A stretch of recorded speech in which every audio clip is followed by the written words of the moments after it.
तो आज हम लोग बिहार राज्य की जो भूगोल है कक्षा 9 की उसको पढ़ने जा रहे हैं। ये किताब अगर आप एनसीईआरटी या एससीईआरटी पढ़ते हैं तो बीपीएससी का कोई भी एग्ज़ाम हो, जैसे जो टीचिंग के एग्ज़ाम है टीआरई 1 2 3 4, तो इन सब में इससे क्वेश्चन पूछे जाते हैं। तो आज का जो हमारा अध्याय है वो है 14 और उसका नाम है सुरक्षित सड़क। तो आइए देखते हैं कि इसमें क्या है। तो प्रवीण अपने चिकित्सक पिता के साथ अस्पताल के क्वार्टर में रहता है। वह रात में ठीक से सो नहीं सका था क्योंकि उसके पिता को आधी रात उठकर अस्पताल जाना पड़ा। सड़क दुर्घटना में कई यात्री घायल होकर अस्पताल पहुंचे थे। उन्हें गंभीर चोटें लगी थी। आधी रात घायलों की चीख पुकार सुनकर प्रवीण की नींद उचट गई और वह घायलों के बारे में सोचकर नहीं सो पाया। वहां मची चीख पुकार दिल दहला देने वाली थी। ऐसे में भला कौन सो पाता। वह मन ही मन ईश्वर से ऐसी दुर्घटना पुनः न होने की प्रार्थना करने लगा। जरा सोचिए, क्या ऐसी दुर्घटनाएं ईश्वर की प्रार्थना से रुक जाएंगी? इन दुर्घटनाओं के लिए दोषी कौन है, या हमें इनसे बचने के लिए क्या करना होगा?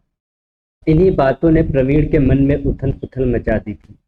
ऐसी सड़क दुर्घटनाएं यातायात नियमों की घोर अवहेलना का परिणाम है। ड्राइवरों की थकान, उनका नशापान, अत्यधिक गति से वाहन चलाना, इसके अलावे सड़कों पर अचानक से पशुओं व्यक्तियों के आ जाने से ऐसी दुर्घटनाएं होती हैं। अक्सर खतरनाक मोड़ों पर वाहन टकरा जाते हैं और हमें जान माल की क्षति उठानी पड़ती है। हालांकि इससे बचने, घटना के उपरांत तत्काल सहायता पहुंचाने के कई आधारभूत संरचनाएं हैं जिनका लाभ हम जानकारी के अभाव में नहीं उठा पाते। सड़क दुर्घटनाओं में कमी लाने के लिए उच्चतम न्यायालय ने भी कई दिशा निर्देश दिए हैं, परंतु स्पष्ट रूप से यह मामला हमारी जागरूकता, जानकारी और नियमों की अनदेखी से जुड़ा हुआ है। ऐसे मामले सिर्फ सरकारी नीतियों और प्रयासों से सफल नहीं हो सकते, बल्कि जन सहभागिता यानी कि लोगों का साथ और जागरूकता भी महत्वपूर्ण कारक है। बिहार राज्य में सड़क सुरक्षा के लिए नई नीतियां बनाई गई हैं और इसके लिए बहुआयामी प्रयास भी किए जा रहे हैं। प्रत्येक जिले में सड़क सुरक्षा समिति का गठन किया गया है। ठीक है, हर एक जिले में क्या होती है? एक सड़क सुरक्षा समिति होती है जिसमें जिलाधिकारी के नेतृत्व में, ठीक है, अगर पूछे कि सड़क सुरक्षा समिति का जो अधिकारी होता है वो कौन होता है, तो जिलाधिकारी के नेतृत्व के अंडर में आता है। पुलिस अधीक्षक, परिवहन पदाधिकारी, स्वास्थ्य अधिकारी, सड़क निर्माण विभाग के इंजीनियर, भारतीय राष्ट्रीय उच्च पथ प्राधिकार के प्रतिनिधि के अलावा सिविल सोसाइटी के सदस्य भी इसमें होते हैं। ठीक है, तो मेन कौन हो गया? जिलाधिकारी। ठीक है, कौन? पुलिस अधीक्षक, परिवहन पदाधिकारी, स्वास्थ्य अधिकारी, सड़क निर्माण विभाग के जो इंजीनियर हैं, भारतीय राष्ट्रीय उच्च पथ प्राधिकार के प्रतिनिधि के अलावा सिविल सोसाइटी के जो सदस्य होते हैं वो भी इसमें शामिल होते हैं। वे आवश्यकता अनुसार बैठकें आयोजित कर सड़क सुरक्षा संबंधी समस्याओं के निराकरण का प्रयास करते हैं। सर्वोच्च न्यायालय के निर्देश पर गठित सड़क सुरक्षा समिति, ठीक है, सड़क सुरक्षा समिति किसके निर्देश पर गठित की गई थी? तो सर्वोच्च न्यायालय के निर्देश पर। तो इससे प्राप्त सूचना के अनुसार बिहार राज्य में जनवरी से मार्च 2018 में 155 व्यक्ति सड़क दुर्घटना में मारे गए, जबकि 2019 में इसी तिमाही मतलब जनवरी से मार्च में ही यह संख्या बढ़कर 289 हो गई। ठीक, यानी कि 2018 एक साल के अंदर इतना ज़्यादा गैप आ रहा है। ठीक है, 155 से कितना हो जा रहा है? 289 हो जा रहा है। तो यहाँ ज्ञात है कि मात्र 38% व्यक्ति हेलमेट का प्रयोग करते हैं। बहुत से लोग हैं जो सड़क पर बाइक चलाते हैं, हेलमेट नहीं लगाते हैं, जिसकी वजह से क्या होता है, जब दुर्घटनाएं होती हैं तो उनके सर पर चोट लगने की वजह से बहुत सारे लोगों की मौत हो जाती है। इसलिए अगर आप सड़क पर चले तो हेलमेट जरूर लगाएं। आगे क्या कह रहा है कि विश्व स्वास्थ्य संगठन के हालिया सर्वेक्षण में यह कहा गया कि हेलमेट के उपयोग मात्र से वाहन दुर्घटनाओं में मृतकों की संख्या में लगभग 70% की कमी आती है। अगर आप हेलमेट लगा लेते हैं तो कितने प्रतिशत की कमी आती है? 70% चांस आपके बढ़ जाते हैं कि आप सरवाइव कर सकते हैं, ठीक है, या आपकी मौत ना हो।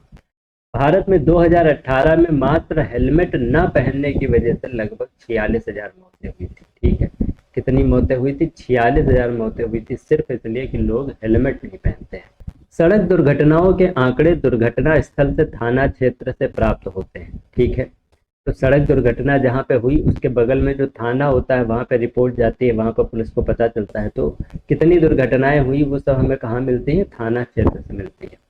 वर्तमान में सड़क सुरक्षा और प्रबंधन प्रणाली विकसित करते हुए राज्य के वाहन और सारथी जैसे डेटाबेस ग्लोबल पोजीशनिंग सिस्टम यानी कि जीपीएस से जुड़कर दुर्घटनाओं के आंकड़े शीघ्रता से और प्रामाणिक रूप से उपलब्ध करा रहे हैं। तो अगर आपसे पूछा जाए कि अगर कहीं पे एक्सीडेंट हो रहा है, ठीक, तो उनके लिए कौन सी दो प्रणालियां चलाई गई हैं जो बताती हैं कि कहाँ पे एक्सीडेंट हुआ है, तो वो दो कौन सी हैं, एक है वाहन और दूसरी है सारथी, ठीक है।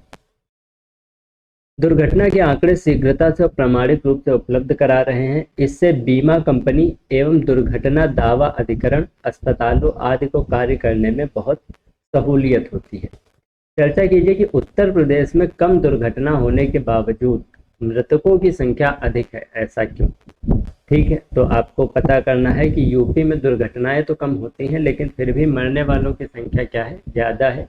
इसका एक रीजन तो है वहाँ की जनसंख्या, ठीक है। जो कि जनसंख्या ज़्यादा है तो अगर 1% भी अगर वहाँ पे एक्सीडेंट होते हैं तो परसेंट में फिर नंबर बहुत ज़्यादा हो जाता है।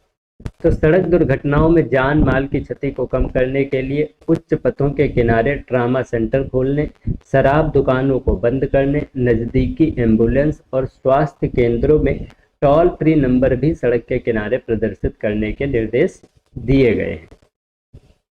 दुर्घटना के बाद का प्रथम घंटा क्या कहलाता है, गोल्डन आवर कहलाता है, ठीक है। तो गोल्डन आवर क्या होता है, दुर्घटना के बाद का, जैसे किसी का एक्सीडेंट हो गया तो जो 1 घंटा है शुरुआत का उसको कहते हैं गोल्डन आवर। यानी कि ये वो पीक टाइम है जिसपे किसी व्यक्ति की जान बचाई जा सकती है। तो जिसमें दुर्घटनाग्रस्त व्यक्ति को चिकित्सीय सेवा प्रदान कर, अगर उसको कोई चिकित्सीय सेवा मिल जाए, मेडिकल अटेंशन मिल जाए या कोई डॉक्टर पट्टी मरहम करने वाला मिल जाए तो जो नुकसान है या जो उसकी जान है उसको क्या है, बचाया जा सकता है, ठीक है। वाहन निर्माता सुरक्षा मानकों को प्राथमिकता न देकर वाहन की सुंदरता और आरामदायक खूबियों को ही विज्ञापित करके खरीदारों को लुभाते हैं। जैसे बहुत सारी गाड़ियां हैं जो एकदम प्लास्टिक की बनी हुई हैं, ठीक, लेकिन वो सस्ती हैं और देखने में बढ़िया लगती है इसलिए लोग उसको खरीद लेते हैं, कंपनियां उनका ऐड भी करती हैं, लेकिन वो चलने के लिए कितना सेफ है ये कोई नहीं देखता, ठीक।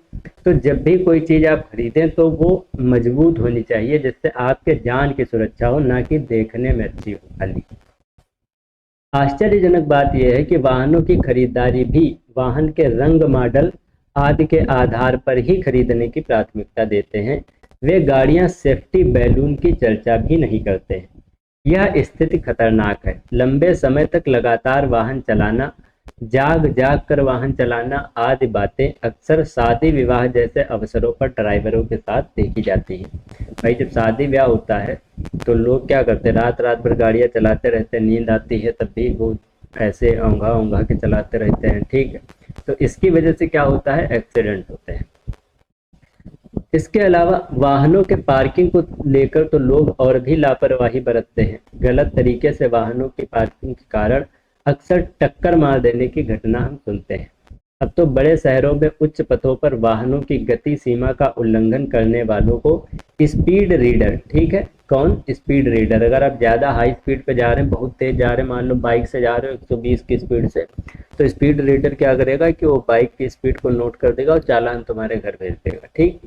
तो स्पीड रीडर जैसे यंत्र से पहचान कर ली जाती है और सड़कों पर लगे स्वचालित कैमरे घड़ल्ले से इनके चित्र खींच लेते हैं, जिससे वाहन चालक को दंडित किया जाना आसान हो गया है।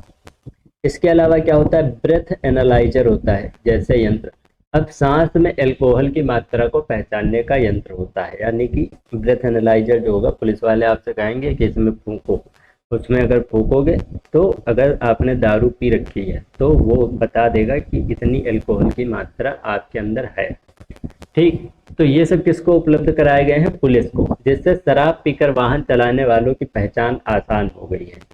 जगह जगह चले लगे हुए स्वचालित कैमरे वाहनों की हर एक उल्टी सीधी गतिविधियों की सूचना पुलिस नियंत्रण कक्ष को देते हैं। ऐसी तकनीकी युक्त प्रयास से सड़क दुर्घटनाएं कम होती हैं। वाहन चालक भी पकड़े जाने के डर से क्या रहते हैं, सचेत रहते हैं। दुर्घटनाओं में आपात चिकित्सा राहत के लिए 108, कौन सा नंबर, 108 नंबर पर सूचना देकर नजदीकी से एम्बुलेंस वाहन मंगाया जा सकता है।